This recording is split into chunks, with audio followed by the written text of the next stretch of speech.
Hello, everyone.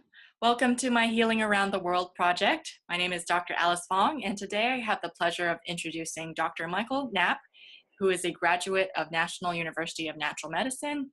He practices at Root Natural Health in Flagstaff, Arizona, where he helps people exhausted with autoimmune conditions and digestive problems start living their lives again. He is a teacher, a clinician, musician, and a cook. So please welcome Dr. Michael Knapp. Welcome, Dr. Knapp. How are you doing today? Fantastic. Thanks so much, Dr. Fong, for allowing me to be part of your project. Oh, I'm happy that you are willing to participate in this project. Great. So let's just get started. So tell me a little more about what was the path that led you to integrative naturopathic medicine? Well, I'd actually had digestive problems my entire life. Oh, If you ask my mom's basically since the moment I was born. And wow. it took 25 years to even start getting to the bottom of that. And so as I looked back, I saw I missed out on a lot of different types of events because I'd have pain or some other part of that would keep me from doing some of the things that maybe I really wanted to do. Um, so everything really changed for me when I was about ready to start school at the medical school in Des Moines. Mhm. And I was seeing an acupuncturist at the time, and he told me to start chewing my food. Nice. And I started chewing my food, and the discomfort that I was having near constantly got like 15 or 20% better with just doing that. Wow. And then all of a sudden there was light bulb went off, or my head kind of exploded. And from there I started talking with other students that were already at the university and seeing some presentations at that medical school that were um, acupuncturists, homeopaths, and other types of practitioners um, that patients were going to be seeing them as well as the conventional medical doctors. And so they were getting exposure and training, like, these are some of the people you may be working with. And so I learned some things by attending those lectures. And before I knew it, I was packed up and moved out to Portland to go to naturopathic medical school at what's now National University Natural Medicine. Awesome. Great. Yeah. Wonderful. And so what brought you to Arizona then? Well, is weather and community. When I moved down here, I had friends and a good network that I could get established with here, and I knew that my second year in Portland, something clicked when winter started, and I knew that I couldn't stay there. I knew that I had finished my training, finished residency, and then go anywhere else, and I never would have thought of Arizona because I didn't know Flagstaff. Flagstaff is like the best kept secret in Arizona. So up here in the mountains at 7,000 feet, Mhm. it had a lot of things that I loved about Portland, Mhm. uh, with the co-op and easy access to the outdoors and forest and things like that. Oh, wow. It, it became really easy to come out here. Mhm. That sounds like a beautiful place. What are the people like there? Oh, they're fantastic. They're really down to earth, Mhm. and the university brings a lot of young culture here. There's a lot of people that are interested in the outdoors, and Gore is here that makes a lot of that fancy Gore-Tex outdoor kind of gear. So it has a nice tight-knit local community that tries to support local business, local farming, protect our natural resources, um, and all those things that I value in community. That's wonderful. And what are their general attitudes about health in Flagstaff? Well, for the most part, there's a lot of people that are canyoners, a Mhm. lot of people that work in Grand Canyon for doing all kinds of different things. That's a huge park that needs a lot of maintenance, and there's a lot to explore. Mountain bikers, and so basically they want to stay fit enough so they can continue doing that stuff that they love, Mhm. doing a 20-mile mountain bike ride and things like that. So. That's great, great. And so what are the types of conditions that you see and treat, and what's your approach to treating them? Well, outside of family care and general practice beyond high blood pressure, high cholesterol, those types of things, see a lot of digestive disturbances and frequent autoimmune conditions, which are definitely on the rise in conjunction with that allergic related conditions. So Right. asthma, seasonal allergies, atopic dermatitis. Um, those things, we know that there's a lot of digestive problems that people don't understand. And so this really started to speak to me throughout our education. I didn't realize that I had a digestive problem necessarily. It was just the Knapp stomach or something like that.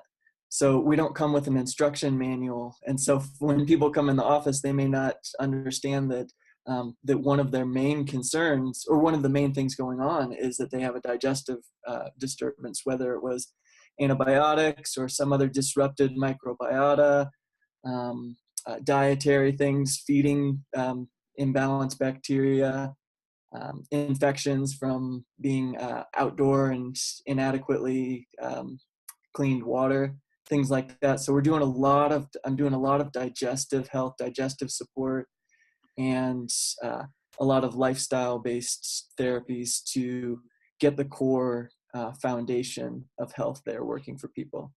And then adding classical homeopathy as well as a fantastic tool. So what we have is we have things to do and we have things to take.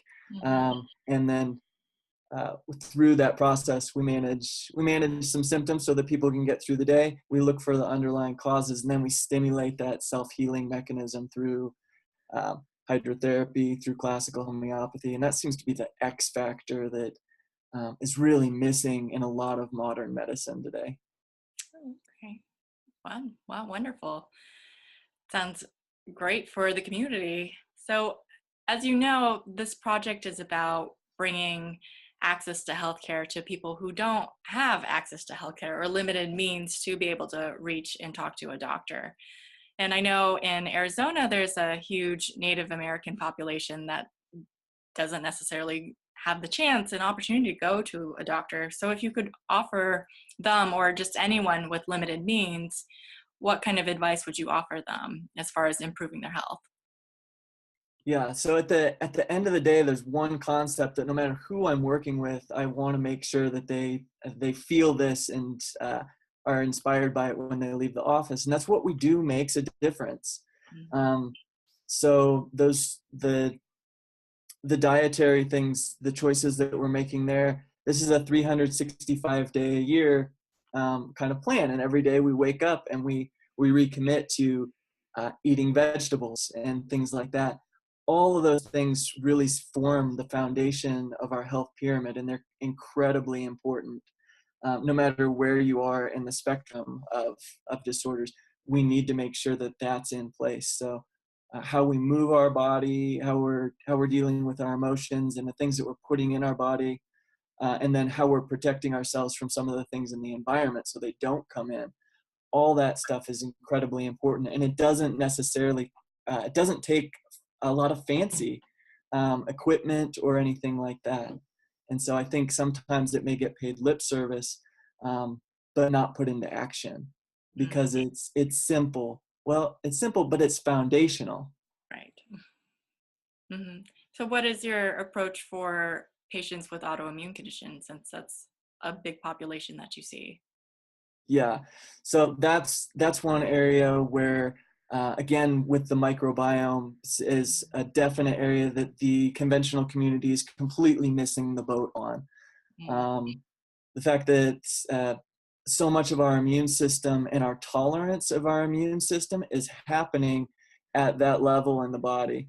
Um, the communication between our immune system and the microbes that we have in our digestive tract and the way that they're interacting um, is really important for the overall health of our immune system. So working with that, getting that balanced, removing any of the known triggers for or potential bacterial or viral triggers for autoimmune illness, and really getting that part of the system working appropriately seems to be a really important part of long-term autoimmune disease management. And then areas, again, with homeopathy, when you can find the syndrome, the specific syndrome that that person's experiencing with, say, their rheumatoid arthritis or something like that, that can really help a long way. Great, wonderful. And do you have any thoughts about what could improve the health of the Native Americans in your area?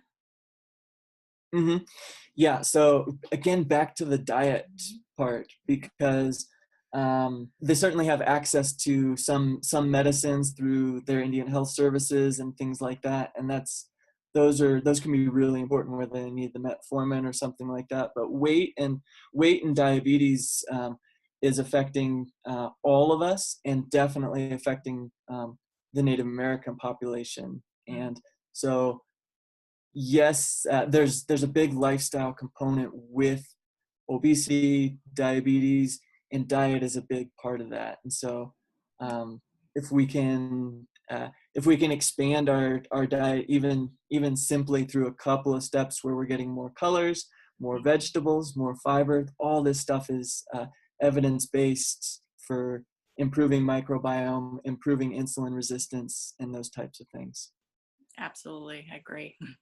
Well, Dr. Knapp, I really appreciate you being part of my project. Thanks for speaking with me today. Oh, it's my pleasure. Thank you. All right. Thanks everyone for watching. Please share this video and spread the word about healing around the world. Thanks.